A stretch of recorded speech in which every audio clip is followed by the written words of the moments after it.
Hello everyone. So in this video, we are going to discuss the question 62, which is unique paths. So we will find and write the intuition for this, and we'll also write the code for this also.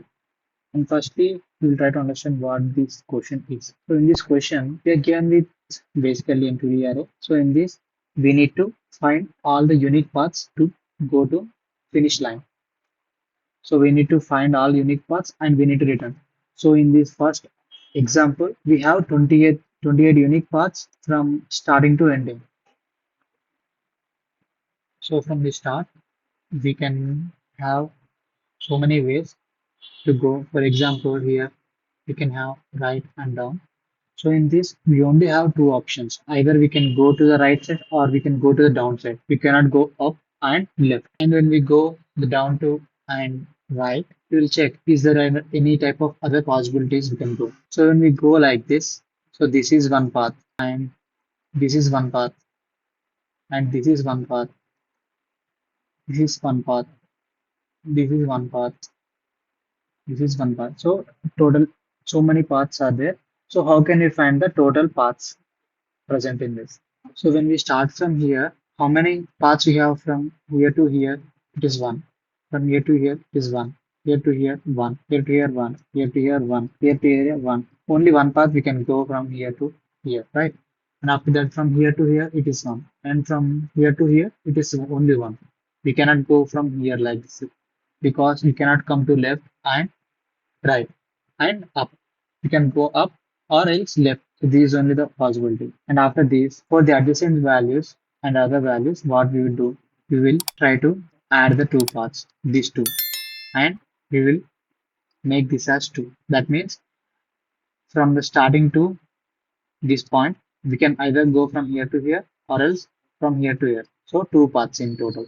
And from both this, from here to here, we can go in three paths, which is this is one path, this is one path, and this is one path. Total three. And we will add this both and we will keep here four. That means we can come here one, two, three, four, right? And we'll add this, which is five, six, seven, right? We will add both of these. That means three. We will add this six. We will add this 10. We'll add adjacent sides 15. We'll add this 21. And the total finish line will be 28 paths. So that's what we are expected to return, right? We'll check once again. So here if you see the 28 paths are the total paths in this. So in this, for finding all the unique paths, we need to check for the three conditions, which are nothing but the first row and the first column should be marked as 1. So how can we do that?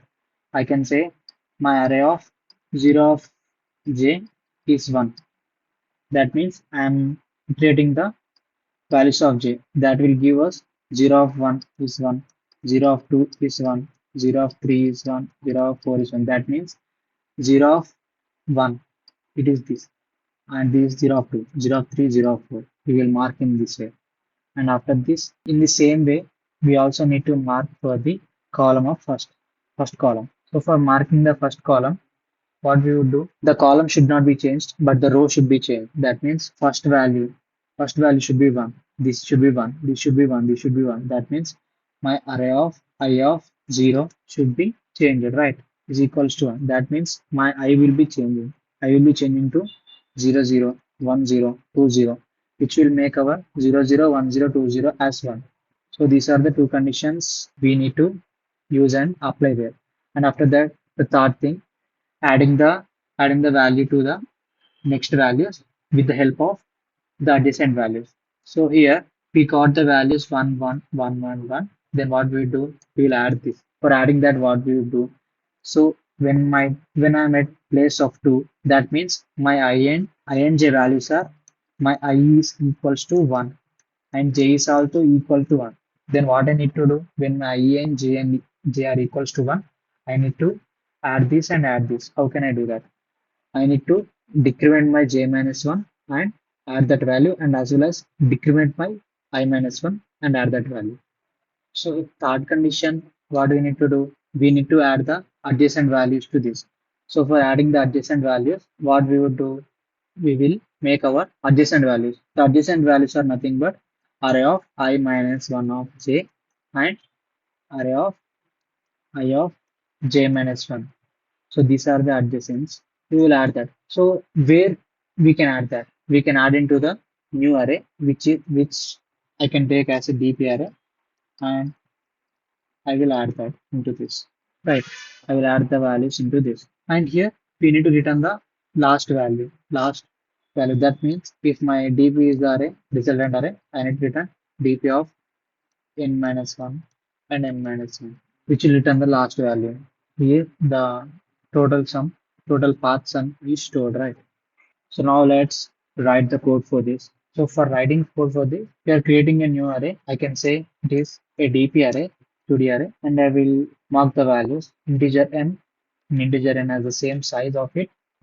And what I would do, I will say integer j equals 0. So we are writing for assigning the values for the first row.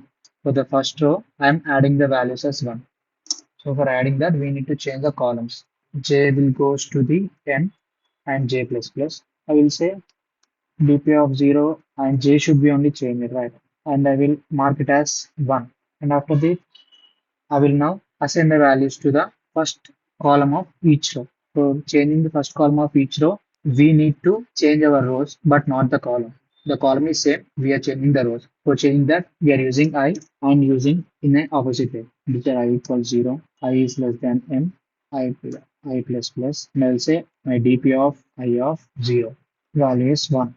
So after doing that, we will iterate the values from I equals to 1 and j equals to 1. That means we will start from here. We will start from here and assign the values of the adjacents to it. So for doing that, we'll take an integer array I equals to 1 and I is less than n, I plus plus, integer j equals to 1, j is less than n, j plus plus. And what we do, we'll say our dp of I of j should be our dp of I minus 1 of j value plus the dp of I of j minus 1. We need to add the both values and store into this. So what we need to return? We need to return the last row, last value. dp of n minus 1. The dp of n minus 1 is the last row and the last column value. So we will try to submit this.